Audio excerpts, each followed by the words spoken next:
How's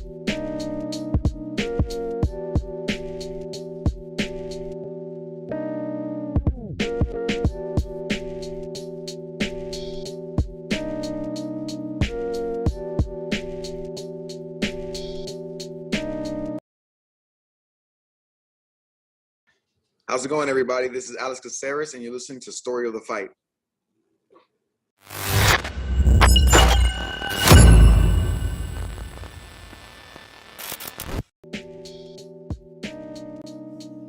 What up, Will? What up? Thank you to Now Ranked Alex Caceres for the intro. Yeah. Shout out Alex Caceres. Yeah, dude, Bruce Leroy. Shout out. Hey, welcome. Shout out Kai Wu. Shout out Nick Oh, Griswold Kai Wu, getting the dubs back over in Taiwan last night. That's what I'm talking about, dude.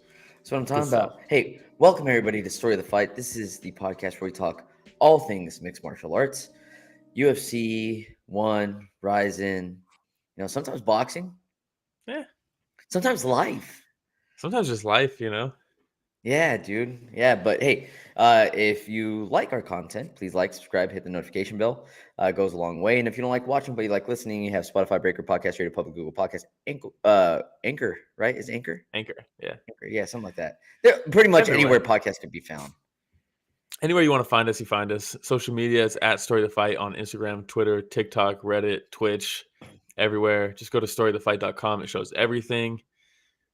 That's it. We're everywhere.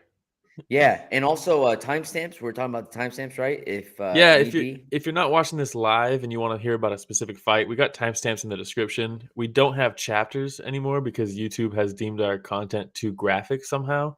Even though we don't really show, I guess we show footage sometimes, but so we don't get chapters anymore. But we do have timestamps. You just got to go in the description if you want to hear a specific fight. And also, if you're tuning in to hear the ONE FC chat. That will be coming later. We're doing the UFC card first. About halfway through, we'll switch to ONE FC. So stick around if that's what you showed up for. Based off the card, we probably should have gone the other way around. I think about it, huh? Yeah, Jeez. I mean, I figure we'll probably breeze through this UFC card. All right. Hey, we can get going, but shout out to everybody that's already joined us on the podcast so far this morning. DL, shout out to you. Thank you for joining. Andrew Toasty, shout out to you. Hey, congratulations on the first tattoo to Andrew Toasty's girlfriend as well. Yeah, got the Freedom Tattoo. Shout out Freedom Tattoo. Let's go. All right, hey, let's get going here. Let's do it. Brendan Allen versus Andre Muniz. Let's get going. And you might be thinking, wait a second, are they skipping the main event? No, what happened in the main event, Will? The UFC decided to skip the main event. Nikita Krylov had like food poisoning or something. So they canceled it mid. I think right when they started the main card, they announced that the fight was canceled. Muniz versus Allen is a new main event, 3-round main event. Arguably the best fight on the card, though. Not just like in hindsight, but like on paper, this was the fight that was like, this is the best fight on the card. Yeah. In my opinion. It is what it is, right? Now, by the way, before we get going, Toasty, just so you know, you have fans in Texas as well. One of my peers was letting me know that he loved your episode and he follows you now as well. So shout out Andrew Toasty. Hey. But yes, the first round for me was a battle of you go first, no, you go first. Yeah. And then it's like, so somebody would explode with a 1-2, and then they back off, and then they'd wait, and the next person would come in with like lead hook, and then they'd wait. And I'm like, what is going on here? Somebody put something together. Like, let's string some combos together. Let's continue pushing the action, right? So the first round, I felt like whoever was going first was landing the shots and winning the round. But then since they were taking turns at the end of the first round, I was like, I don't know. Yeah, the first round was kind of a toss-up. I was impressed with Muniz's striking, just because you don't really think of him as a striker, and he was having some success with like some weird lunging, like angling shots. Mm-hmm. You know what I mean? Kind of like this. This is kind of a good example where he was coming at like almost like shovel hooks, things like that, instead of like traditional straights or hooks or things like that. So I think that was kind of a weird thing for Allen to figure out. And I think Allen probably at the beginning was like, this guy's going to shoot on me right away. He's going to shoot on me right away. And then Muniz just kind of never did in the first round. And so I think that kind of threw him off a little bit in the first round, Allen, because after that first round, Allen kind of just went to work. Yeah, for sure. And then I think in the second round, they both started opening up a little bit more. And Allen was really looking for the counters, right? That first round, which is why they were all just kind of waiting. But when they started opening more in the second round, I felt like the counters were there a lot more for Allen, where, like you said, he kind of just started taking over the fight from that point on. Yeah, and then once the grappling did start, it was actually Muniz that tried to take him down, but Allen hit that whizzer. Well, yeah, Allen hit that whizzer first, and just kind of used the momentum from the takedown to flip him over, end up in his guard. That was cool because you expect going into this Muniz to kind of take over on the ground if it goes there, and Allen just had a really good top game in this fight, and for sure. And then I think this was a second takedown, right? They ended up getting back up off that first one. Then I think Allen took him down again. This time he initiated. Am I remembering that incorrectly? I think that's what happened. That was late last night. But I mean, this was probably fights ended at like 6:15 for me. It was weird. Really?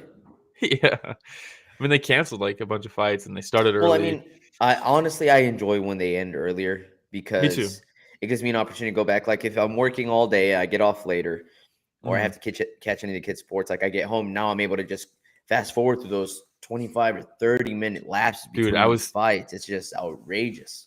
I was timing it, and it was over 25 minutes in between each fight of the main card. That's crazy. So last night I'm watching the card in Taiwan, so we can watch Griswold and Kaiwu, and it's like one right after another. They're like dragging anybody that got knocked out, dragging them out of the ring, and then they just bring the new fighters in. And I was like, 45 fights they needed to get through. They got it figured out. Yeah. Yeah, I mean, it was tough, man. This UFC card, I saw a comment saying that people are hating, people are kind of hating on MMA podcasts right now for just constantly just like ragging on the UFC cards and just like, I'll hate watch it, that kind of stuff. I kind of agree, and I'm guilty of that. I talk a bunch of shit about the UFC, but damn, do they make it easy? You know what I mean? Tosi says Michael Bisping with one of the dumbest comments. I mean, Uriah Hall lasted the whole 3 rounds with Muniz. Maybe he's not that good on the ground. Like, I know urgently blind, but dude snapped Jacare's arm. But to be fair, that is also the ghost of Jacare in that fight. Prime Jacare would have handled Muniz on the ground, I think, as a different Jacare. But yeah, MMA math. I feel like Ghost of Jacare though. I'll still take Ghost of Jacare. MMA grappling. What do you mean? Oh, well, like, yeah. I thought you meant you'd take him. I was like, I don't know about that. Hey, throw him my way, bro. You know what I mean? Throw him my way. Yeah. That's it for the new main event. I mean, I'm very impressed with Brendan Allen in this one. He's had some hiccups in his career, but going out there and subbing Muniz, who a lot of people up until this fight, I mean, he was on like an 8-fight win streak or something like that. A lot of people were saying, before Pereira came over, people were saying Muniz might be the dark horse because if he gets to a title shot against Izzy, like he's gonna submit him. That's what a lot of people were saying. So for Allen to go out there and submit that guy that's impressive. And Muniz was ranked 11th, I believe, in the middleweight division, right? So now we should see Allen here cracking into the top 15. Yeah, God, good for him. So bad. Yeah. All right, man. We'll move on to the next one. I think we're gonna start skipping a couple fights right away, right? Let's see. Yeah, we're skipping through some fights. Shout out Keith. What's up, Keith? Tatiana Suarez. Hey, Keith. Tatiana Suarez versus Montaña de la Rosa. Oh, got some flair on these names. Hey, let's go. Closer to the border down there. We are, sir. We are. But Tatiana Suarez, dude, she's been gone since 2019. That's so Everybody crazy. Everybody had labeled her as one of the dark horses of the division. Yeah, I hear 2019, and I'm like, yeah, that's a long time. But then you realize, like, that's 4 years. 2019 seems much more recent to me than 4 years ago. 4 years ago, my man. For her to come back, first of all, fantastic story, right? I'm super excited to see Tatiana Suarez come back. I was one of the truthers whenever she was, climbing up in the ranks, and you hear about the fact that she was an Olympic hopeful. And then, she had, I believe it was thyroid cancer or something like that. And then she battles back from that and knee surgeries. And dude, it's just so much adversity. It's crazy. So yeah. You know who she reminds me of? Who's that? She reminds me of Juliana Pena. Like this gritty wrestler, grappler that's super tough, and might not have the best skill set around striking. But she, like her toughness the amount of grit that she has just puts her at another level over a lot of these other fighters. Yeah, I would say she reminds me of just a much more, just a much better, way better version of Juliana Pena. Okay. So, but it's funny you say former champ Juliana Pena. Let's not, come on. Was she a former champ? When was she a champ? Oh, dude, how dare you? I don't remember her being a champ. Tozy saying, how the fuck did Tatiana look like she was in a weight class above Montana when Montana fights at 135 and Tatiana at 125? And what's even crazier is she's not going to stay at 125. She's going back down to 115, which I think she should. She should be at 115. She said she wanted to go to 125 as like a warm-up fight, which is hilarious. Yeah. Damn. Yeah, but I mean, you got to do what you got to do. But yeah, when she sunk in that guillotine, because that first round, I was kind of like, all right, what kind of Tatiana are we getting? You know what I mean?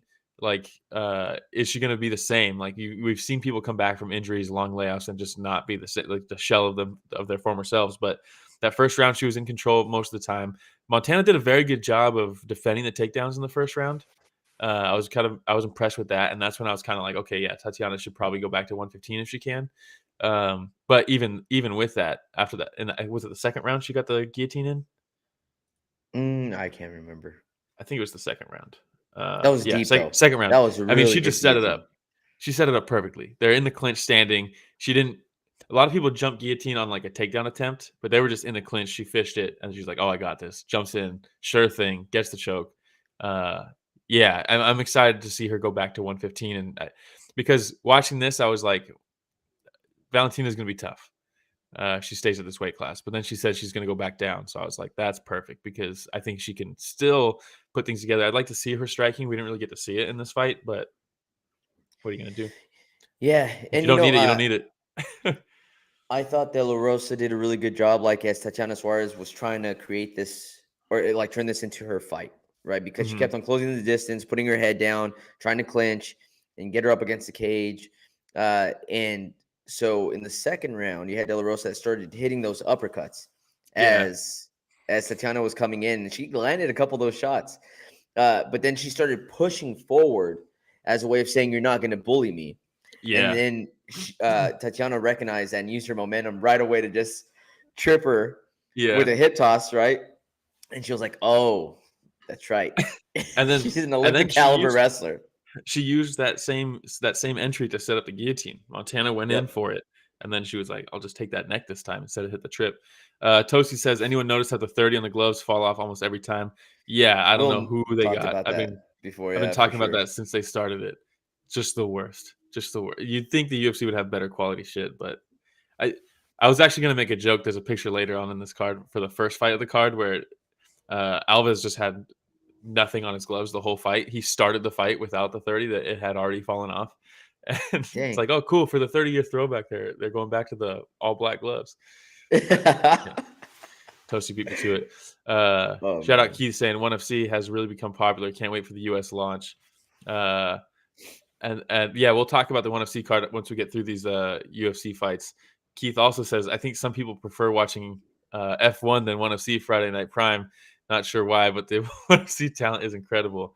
Yeah, it's weird. I saw a bunch of people were watching. hey, let's calm down, right, Keith? So, hey, look, I'm going to say right now, your boy probably was watching Drive to Survive Formula 1 on Netflix because I was so excited for that season to come out. Season 5. I already watched the entire last season of Formula 1. The entire Formula. Hey, I'm going to counter, and I'm going to say that Formula 1 Drive to Survive show depicts what happened last season. It's not even this season. He's talking about last year's events that happened. Which is fine, but I've been looking forward to that live season the entire time. Instead of watching live fights. But I went back and watched them. Yeah, but live it's different. Let's be real. Live is different. I can fast forward. Through all the BS in between. For 1FC, you don't have to fast forward. They know about pacing. I don't know, man. There's still a lot in between. All right, we'll keep All right. We also had Trevor Peak versus our boy, SOF alum, Erick Ghost Pepper Gonzalez. Yep, we sure did. So look, This was a banger. It was. Regardless, and Ghost Pepper puts on bangers. Ghost Pepper's in bangers all the time. The Jim Miller fight was sick. The McKinney fight was sick. Go watch his Combate fights. Those are sick. This fight was sick. It just happens to be on the losing end of it. But, dude, those... Okay, so they go out. Trevor Peek's making his debut. I watched a couple of his fights before this. I was actually texting San during that, and he's like, do you know anything about Trevor Peek? And I was like, he's good. He's a little wild or something like that. He's a little like raw still, but he's good. He's a powerful striker, foot on the gas, trying to take your head off the whole time. And there's no feeling out process. He's going out there to take it. And to the point where when I was looking for pictures for this fight, there's no early photos of them kind of like feeling each other out. It's just all throwing bombs. He comes out, he clips Erick pretty early. But Erick did a good job of just like using his experience to get out of situations where he was getting clipped. His takedowns looked sick. He couldn't quite keep Trevor down, and it was kind of just Trevor just not accepting the position and just exploding out of it. But Erick hit some sick slams in this fight. But ultimately, Trevor Peek was just on a warpath. Is the best way to say it. That was the right path to have taken, right? Mm-hmm. Get him down, wear him out a little bit. And the maybe only he gets thing I would have loved dump. to see, the only thing I would have loved to see from Ghost Pepper a little bit more is just position over submission and maybe wait before you transition into trying to take the back or waited on a transition a little bit more, because there's a couple times where you take him down, he tried transition right away, and it's almost like Peek was still moving off the momentum from getting tossed that it was so easy for him to explode back up. But Ghost Pepper, man, love that guy. We've had him on the podcast a couple of times. Fantastic dude, man. He's so down to earth.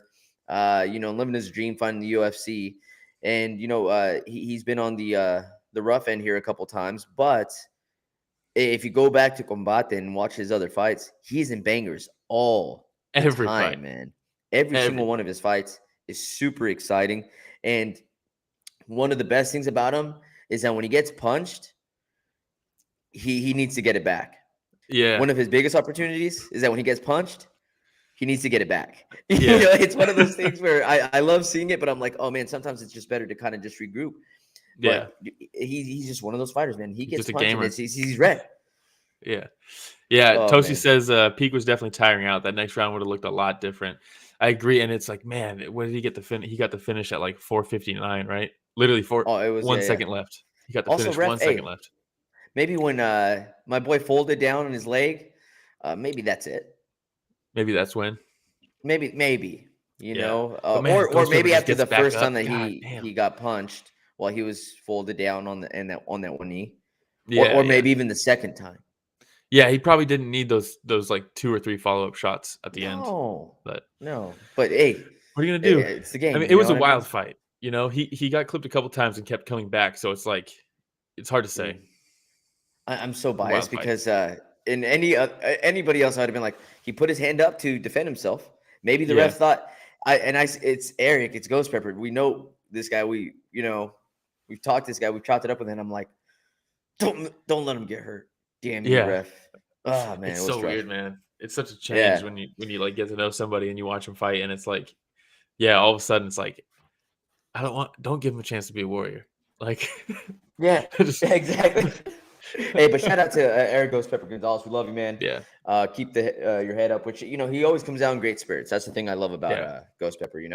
All right, you ready for the next one? Yes. Then we're gonna jump down to Leavitt versus Martinez. Yeah. All right. Leavitt, man. He's an interesting guy. Very interesting guy in many ways. Yeah. Comes in with the front kick, the push kick, a couple head kicks I might have missed, but showing stuff. Tosi says, my last commentator was super biased. I did my best. Yeah, to the max, dude. Yeah. But hey, Leavitt coming in, I thought that he did a fantastic job with that Muay Thai clinch. Oh my God. And then he goes for the knees. Martinez trying to block low so he doesn't hit his body. And Leavitt's like, no, look at my dexterity. Bop. Yeah. Right on the forehead that first time. That's a perfect word, dude. The dexterity, his ability to kind of like manipulate to land where he needed to, It and was that's awesome. a really good sequence from him. That looked really good. Right on the button, The elbow too. When he first clinches, he hits him with the elbow to the ear, and then goes to the body with the knee to the head. Like, I mean, just a really good sequence. Leavitt is like he drops. I feel like different tidbits of his game every time I watch him fight. He's super interesting. You know, Do like you think he'll it's show off his that? hands. He'll show off some grappling. He'll like I Do you think continue it's that, learning or more about Leavitt.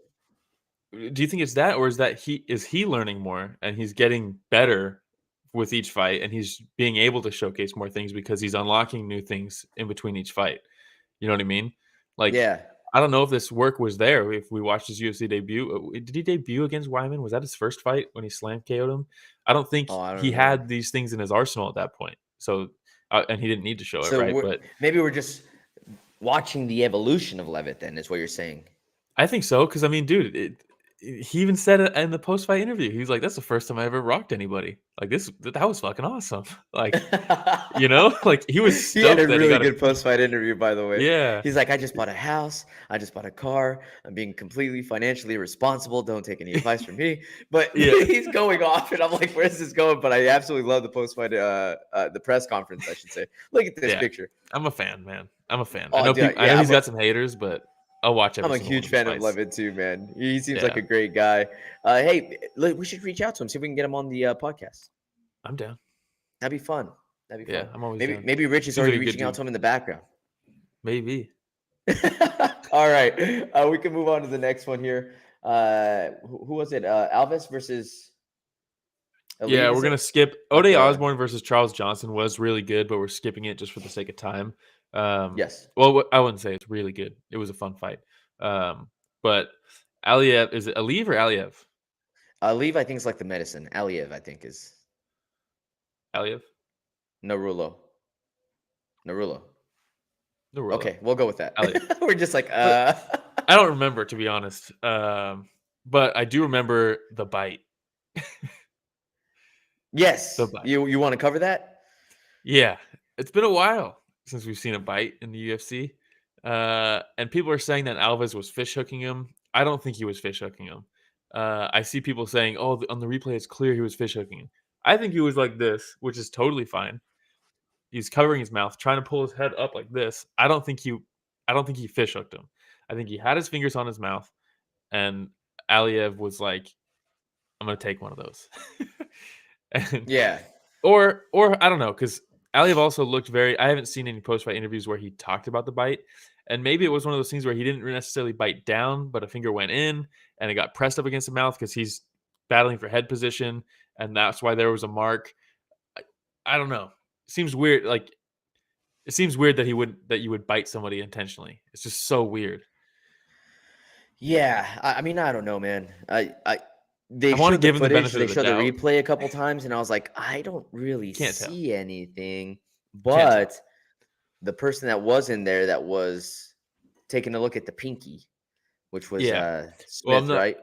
I'm not going to argue that there was a mark or not, because there was a mark. There has to have been, you know.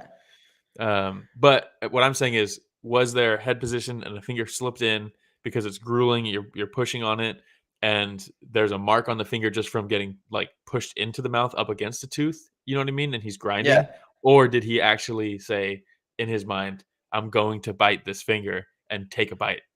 You know what I mean? Maybe he said, dude, if you stick your fingers in my mouth, it comes with a consequence. And if that's the case, that's the thing with intention.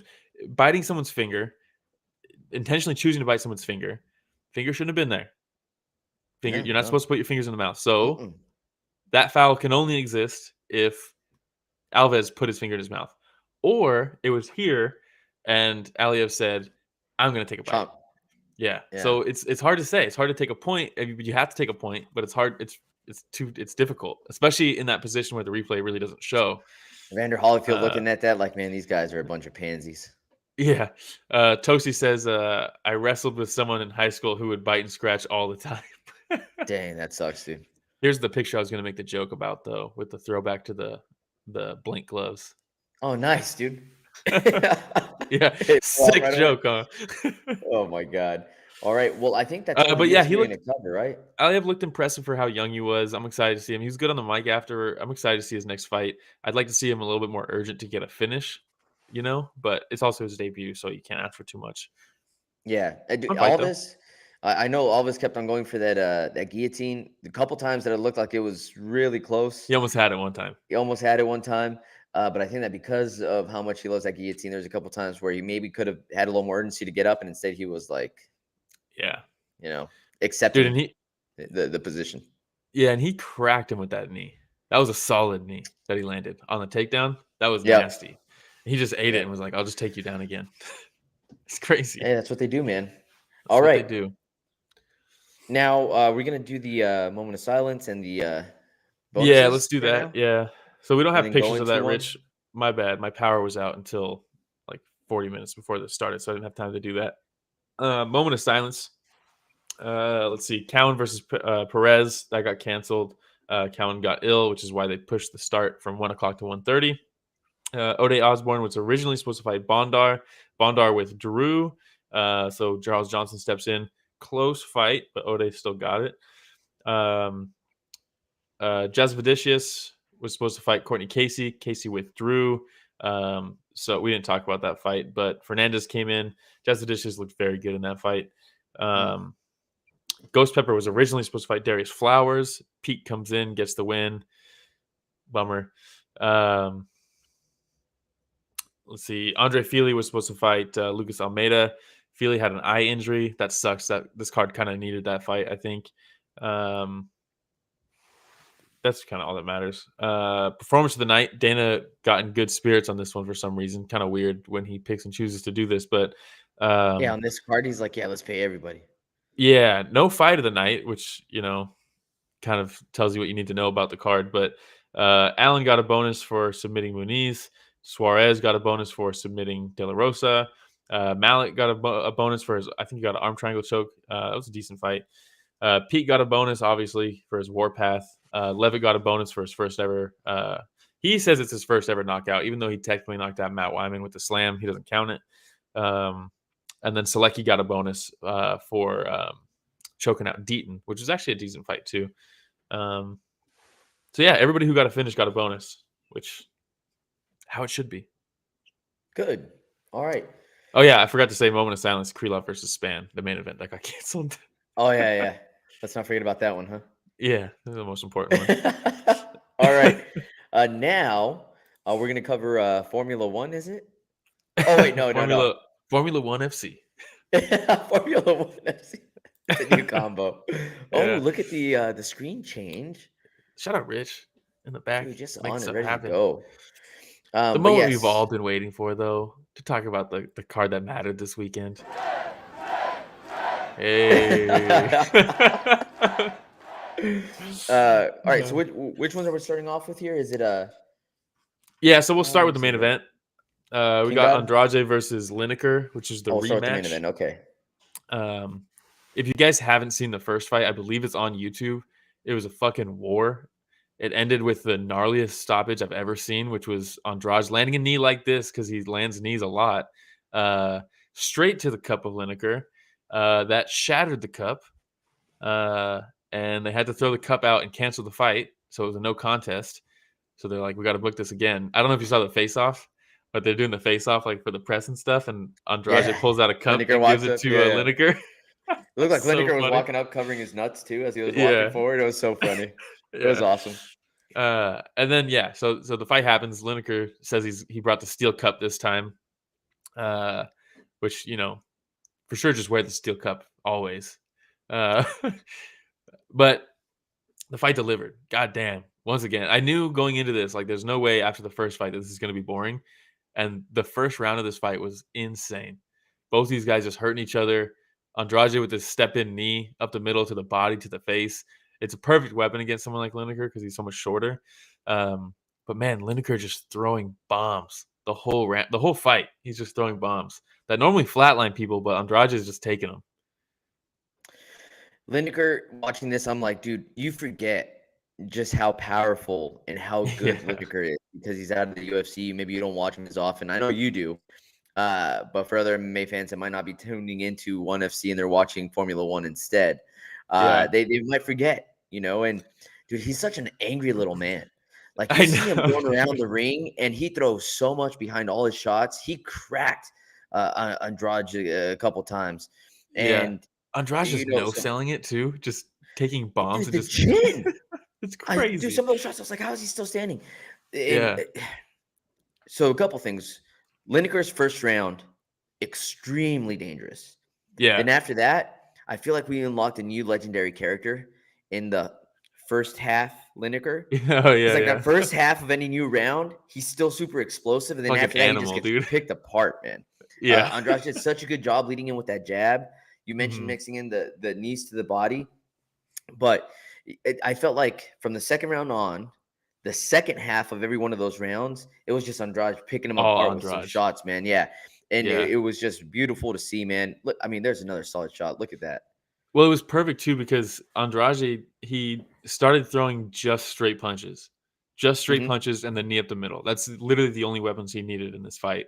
Because Lineker's going in, throwing those big haymakers. They were still landing, but you have to beat those to the punch sometimes. And that's when loud. Dude, and every time super loud. Oh my God. And Andrade just, I mean, in the fourth round, he like hit a new gear because the third round, it kind of seemed like he took it off. He really wasn't doing much in the third round, but he also threw, I mean, he must have thrown like 200 punches by the end of the second round. And then that fourth round, he started just mixing up the hand speed and like doubling up on punches. And I was just like, this guy is so impressive. He's so impressive. And Lineker was just wearing everything because he's tough as nails. But yeah, after that fourth round, I think the last 30 seconds of the fourth round, Lineker was in the corner and Andrade was just piecing him up. And it looked like Lineker was like about to just like take a knee at that point. Like he was just getting beat up. And I was like, oh man, that might be the beginning of the end. And then his coaches stopped it in between rounds. And I was like, we need more of. To fight another day. Yeah. His coach said, I know people probably hate me. Apart, man. He was getting picked apart. It was the right call. A lot of damage.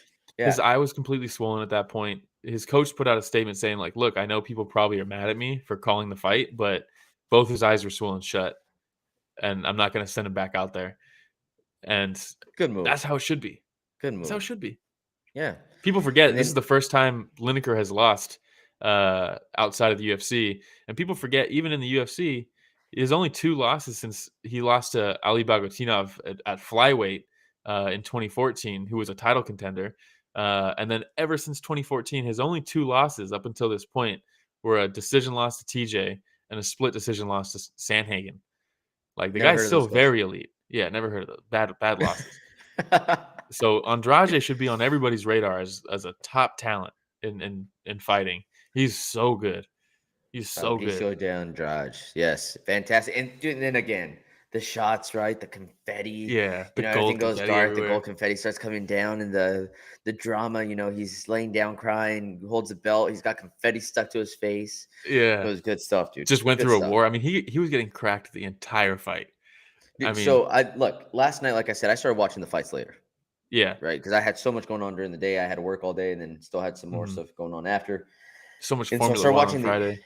Oh my God! I was up late watching all these episodes. Anyways, it's a long story. But yeah, I'm watching these UFC fights, and I'm like, man, I'm starting to get really tired. I'm starting to get sleepy. I started watching some of this ONE FC. And your boy woke up again. I think I texted you, right? I was like, yeah, Andrade versus Lineker. Oh my God. Yeah. Did you start from the main event and work backwards, or did you go through in the regular progression? Well, this is the one thing I don't like about the UFC on Prime, or the ONE FC on Prime, is that like they don't have the separate fights where I can just go and click on them. Like I have to start in the very beginning, and then I have to fast forward to the fights that we're going to cover, right? Yeah. So can you talk to Chatri about that? Yeah. Just text him. So I mean, yeah, it would be nice to have the individual fights, but I do like kind of being forced to watch them as they went, because that's like, we talk about like the story of the fight, obviously that's the name of the podcast and stuff, but like each event has like its own story too, you know what I mean? And like sometimes the buildup from how the night was going makes the main event that much better. So like jumping into the main event first, sometimes you lose some of that, you know what I mean? So I do like watching it in the order that they actually happened, because sometimes that really helps. But Keith going hard against the UFC in the chat. Jeez. I'm just in the UFC because they basically follow the money regardless of anything else that actually matters in martial arts discipline. You have Dana advertising UFC's slap crap. Oh my Yeah, god, and that's the been big out of difference control, between too. that's the big difference between like the mentality of the promotions. Like ONE FC is very much focused on like the martial arts of it and all that stuff, which is cool, and it goes through into the fights. Like it bleeds into the actual fights themselves, and I mean they just put on bangers. It's nothing but bangers over there. All right, so we can move on. Let's see which one's the one we're covering. So next one's going to be Tawanchai versus Yusupov. Yes. Yes. Tawanchai, this was fast. Tawanchai is fast. The fight itself was fast. So Tawanchai, before we even get into this, they had this fight at the Lumpini Stadium in Thailand, which is like a legendary stadium, which is why they have the ring there instead of the cage. And it was kind of a bummer because I don't know if it's because of the stadium they couldn't, because they were asking like for feedback and stuff like, hey, were the cameras worse than normal? Did you notice anything different? Like anything like that? They didn't have the big screens for the walkouts, things like that. And I'm wondering if it's because it's maybe not physically feasible at Lumpini Stadium. But the trade-off is you get to see Tawanchai return to Lumpini, where he started when he was like 15 years old. And the crowd was fucking crazy for him. You watch this with audio? Yes. In every single time he moved, the crowd is exploding. Oh, like everything. That's the one downside, that the fight was so fast. I wanted more of that crowd reacting to everything he was doing. But instead, he just started swinging baseball bats at Yusupov's legs. That was gnarly, man. Insane. I think that's the first time I've personally ever seen that, where it's just a solid leg kick to the thigh. And normally it's a buildup. Yeah, know? And then he's like, "Oh, nope, can't." Dude, I want to know what happened. Agony right away. I don't know if he like cracked his femur or something, or what it was, or if it just shut down the whole leg. But you look at Yusupov. I mean, the guy's shredded. He's got. I mean, how many fights does he have? I mean, he's all natty. No, I mean he's like 40. He's like 50. You know, I don't know how old he is. He's older though. He's been in wars. But I mean, shout out DL says, did y'all watch Alan Belcher BKFC fight? It was incredible. I fucking love Alan Belcher. One of the old school guys that gets forgotten about. You didn't like him? No. I did not watch it. Oh. I love Alan Belcher. I did not watch it. I have to go back and watch it. Alan Belcher, all natty? Hell no. Look at his Instagram. That guy is jacked. But Tawanchai just throws one solid leg kick, and the sound off the leg kick, it literally sounded like a bat being snapped. Yeah, it was like bad. A baseball bat. Yusupov just turns in immediately and is like, I cannot continue. It was insane. When's the last time you've seen that? I've never seen that. I've never seen that. Yeah. Look, he was in severe pain, man. It was bad, dude. It was bad. Coster, the boss. I know. He stepped in and was like, should I call this? Should I call this a knockdown? Should I like what? He started counting, right? And then he waved it off? Yeah. So it's like, I mean, Tawanchai to just walk out there at that stadium. Someone in the ONE FC chat mentioned like how kind of like poetic it was, because you go to like, this is like the mecca of Muay Thai fighting. You know what I mean? And you have Tawanchai coming back after making his debut there when he's a kid, all this stuff. And he comes back for a title fight, and he comes out there and finishes it with a leg kick KO. I mean, you can't write it better than that. I mean, just incredible. When you went to ONE FC, did they give you that light up bracelet too? Yours lit up too? You mean this right here? Oh, it's so sick, dude. Dude, so that's the other thing. They showed Stan Fairtex on there, like waving, and I was like, damn, that bracelet's sick. Well, that's all the lights you see in the background. Yeah, it's ONE awesome. FC's production, some people criticize it because it's like you can't really see the crowd. They black out the crowd. People are like, oh, I want to see the crowd reactions, which I understand. It kind of like makes moments bigger than they were. But so there's something about blacking out the crowd and having the ring, especially the ring, when the ring's like white like this, and you have it super bright and the crowd's black, and you just see these lights sprinkled throughout from these wristbands. it really like puts the focus on the fights and like makes the fights feel like they're on a bigger stage. Like they're in like this big shadowy void and it's like everybody's watching this. Like it's a really cool look they have. It's legit. It's awesome, man. Keith says Romero was watching Hey, Keith. Yeah, dude, I was watching Formula One. And again, I'm not gonna lie. Was it a recap of last season? Yeah, it was. But still, I've been waiting for this for months. I'm not gonna lie. When you sent that, I did screenshot it and I did put it in the 1FC chat. You son of a. And I was like, I need people to jump in here on Sunday and roast this dude for watching Formula One when we host an MMA podcast and there's live fights that he told me he was going to watch. I needed to watch Max Verstappen's rise to supremacy. But anyways, that's for another day. Yeah. But yes, dude. So we can move on. Coming in hard. I love it. What's the next one? Short fight. We're going to skip the Martin Nguyen fight. It was a good fight, but just for the sake of time, we're at 40 minutes, and I think we have a hard out today. So we're going to go into Petch versus Zhang kickboxing bout, which was really fun. Yeah, a little bit of a slow start for Petch on this one. And that's kind of like standard, right, for like Thai fighters. Real quick, Toshi says Gilroy High Wrestling does a similar thing for the Mid-Cal tournament for the finals, and it's such a sick feel in the venue. Black out the entire gym and spotlight on the mat. Super cool. Oh my god, that's amazing. Shout out DL says LOL belch on the secret juice for sure. Yeah, the dude's shredded. It's crazy. Secret juice. He looks better than he did ever in the UFC, and he's way older. But so yeah, Fairtex coming out. Yeah, slow start. That's kind of traditional Thai style, right? You don't really see it too much in the kickboxing, but clearly like that, I mean, he's a Muay Thai fighter. So yeah, slow start, making reads, traditional Thai style there. Zhang did a good job in that first round. But then that second round, I mean, this turned into a showcase. Petch, so the thing that like one of my favorite slow motion replays from championship fights is when Adesanya slips Whitaker's punch and counters with the shot as he's leaning back. And I saw Petch do this over and over and over again last night. Like he practices it, or like it's just second nature for him. It was just automatic. Dude, he was like in the Matrix. And I put down on my notes, like the definition of seeing a fighter in his flow state was watching Petch last night in the second and third round. It looked like everything Zhang was throwing his way was slowed down for Petch, because he was just moving out of the way perfectly and just countering as he's moving. It was beautiful, man.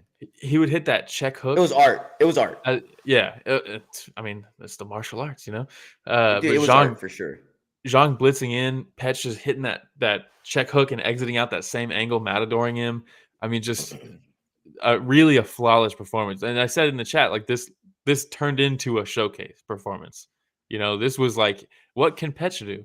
And it's almost like, I mean, and he's older too. He's been doing it a long time. So, and you could see he was having fun, you know, like after the fight, he was having a great time. Both of them were like laughing with each other and stuff. It was awesome, man. Now, was it as exciting watching Verstappen come out of the garage and go around the first chicane? I don't know, dude, but it was good. I don't know why. It was good. Are you saying garage? Garage, sir. Garage. It's garage going forward, okay? Going forward. Toshi says, I like how one's logo was amazing. Toshi says, I like how one's logos stay on the gloves. It's the simple things in life. It's the simple things in life. So funny.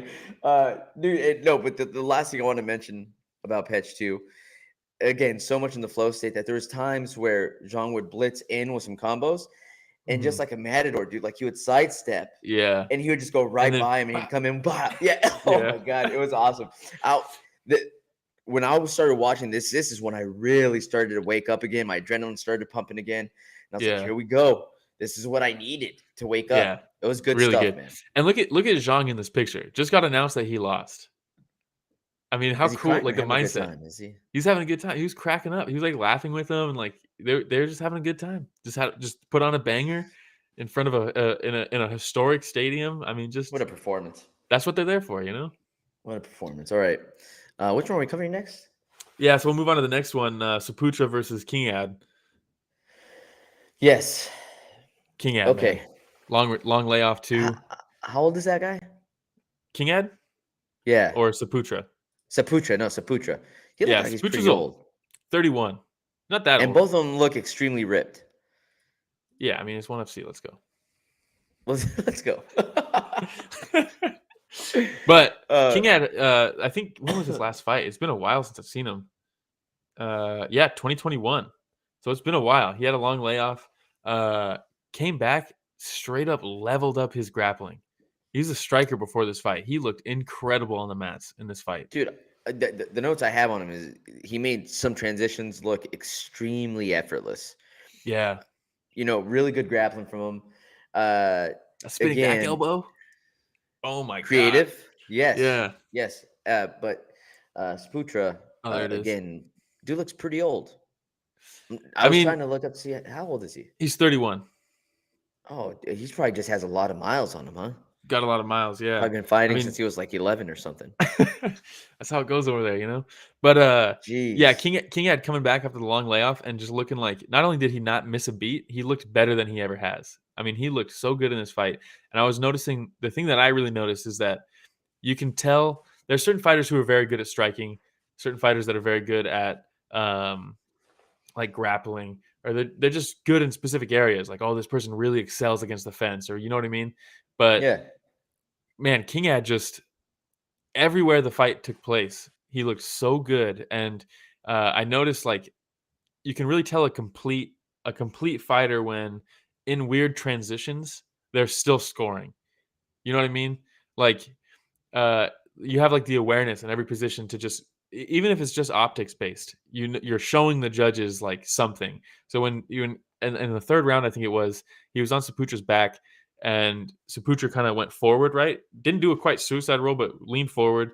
Kingad is slipping off the top, transitions to the armbar as he's slipping, and locks it up, kind of like sets it up completely, but Saputra pulls out of it. But little things like that, just so it doesn't look like Saputra just threw him off. It almost looks like Kingad is transitioning to the armbar and just didn't quite get it. You know what I mean? Like, there's things like that you show the judges, like, even though this guy might be doing something and I have to defend against it, I'm still going to show something that makes it seem like, was he doing something or was I doing something? Yeah. And that's like a complete fighter, man. I was so impressed with his return in this one. He's so good, so fun to watch. And Saputra's game as hell, man. Hey, I enjoyed these fights. They're really good. They're really good fights, man. For me, like I said, this one was good. Don't get me wrong. Mm-hmm. But Petch, man, I'm a fan. Yeah, that fight was sick. I'm a fan, dude. That was fantastic. But I think that was it, no? That's all we're going to cover. Daniel Kelly had a big fight against Ayaka. That was a really fun match because Ayaka is like a kind of like Alexei Olenek, where it's like actually exactly like Alexei Olenek, where it's the scarf hold that she's really good with, and hit the scarf hold like 3 or 4 times. Almost got an armbar out of it, and Danielle Kelly is just taking her back. All this stuff, just really good transitions, fun grappling match. Yeah, Andrew Tozy says now cover F1. 10 minutes left, boys.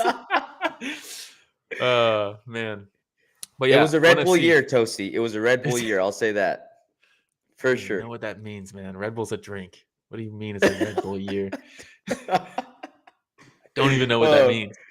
No, but hey, thanks, Will, for telling me I should watch this card again, dude. It was good. Dude, I tell you every time, man, just watch it. It's so good. It's so good. Every Friday morning, they're putting on absolute bangers right now at that same stadium. They're having these Friday fights in the morning. It's morning our time, and they're crazy every morning, every Friday, and then every month or so they do the prime cards. And they're free on YouTube. I think I've watched the last 3 prime cards, right? 3 or 4, and every single time I'm like, oh my god, these are some really good fights. Dude, just keep it coming. So all right, good. Rich, thank you for reminding us. But everybody, if this is your first time tuning in, please like, subscribe, hit the notification bell. Goes a long way. We're trying to reach 2,000 subscribers. What are we at? Close. Right now? I think we're at 1850. 1850. Hey, so 150. Yes, please. As Regen always says when he joins us, tell your moms. Tell your grandmas. Tell everybody about the podcast if they enjoy mixed martial arts. We love talking to everybody about it. Shout out Andrew Tosi also. Hey, Paul versus Fury tonight. Finally some quality boxing, he says. Oh man, did you see their payouts? Their estimated payouts? Is it a lot? 25 million for Paul, 7 million for Fury. Get that money, man. That's sick. That's yeah. And Toasty just confirming what we already know. He says my mom actually knows about y'all a lot. So hey. Shout out to Miss Toasty. I love it. Really MMA. Wow, that's a lot. That is a big payout. Absolutely. And that's when you see again a Francis Ngannou that says, hey, like pay us, get us health insurance, get us these benefits. Yeah. You can't blame him. Go get your money, Ngannou. Go get your money. And speaking of Ngannou, his fight would have been next week, but instead we got John Jones versus Cyril Gane, Valentina Shevchenko versus Alexa Grasso, Shavkat Rakhmanov's back fighting Jeff Neal. Mateusz Gamrot steps in on short notice to fight Jalen Turner. Holy smokes. That's good. Jamie Pickett versus Bo Nickel. I could care less. The UFC is trying to shove Bo Nickel into everybody's face, and I just don't care. Nothing about him is interesting to me. Cody Garbrandt's back against Trevin Jones. Derek Brunson versus Duplessis. That's a great fight. Arujau versus Amanda Ribas. That's great. Julian Marquez is back. Ian Gary versus Kenan Song. That's not bad. Mana Martinez versus Simon. That's a great fight. Your girl, your former champ Jessica Pena is back fighting Tabitha Ricci. Wait, why is she my girl? You talked about how great she was earlier in the card. It's a good card. Juliana Pena? Are you talking about Pena? No, Jessica Pena. I didn't talk about Jessica Pena earlier. Oh, I thought that's what you were talking about. No, I was talking about Juliana Pena. Yeah, that makes a lot more sense now. Dude, Juliana, the whole time you thought I was saying Jessica Pena? Oh man, everything Juliana I say Pena. Still stands. Everything I said still stands. God, on that note, let's end the podcast. Hey, thanks again, everybody, for joining us this week. If you want to look us up on social media, where do they go, Will? StoryTheFight.com, and you'll see everything. It's at Story the Fight everywhere: Instagram, Twitter, TikTok, Reddit. Maybe on Twitch. Twitter as well. Who knows? Maybe on Twitter. It's a much more profane. Also, we don't. And have that is why they don't give us. Yeah, exactly. Jeez. Shout out Ridley MMA. Shout out Keith. Shout out Toasty. Shout out DL. Always a good time. You guys are all real ones. Yeah. Do you have anything else, Will? Hit the like button. This podcast like button. And was produced by Richard Bustos. Yes. There it is. F1 Ramirez says, okay, guys. We're going to have to change that on your screen from now on. All right, everybody. Thanks for joining us for another week of Story of the Fight.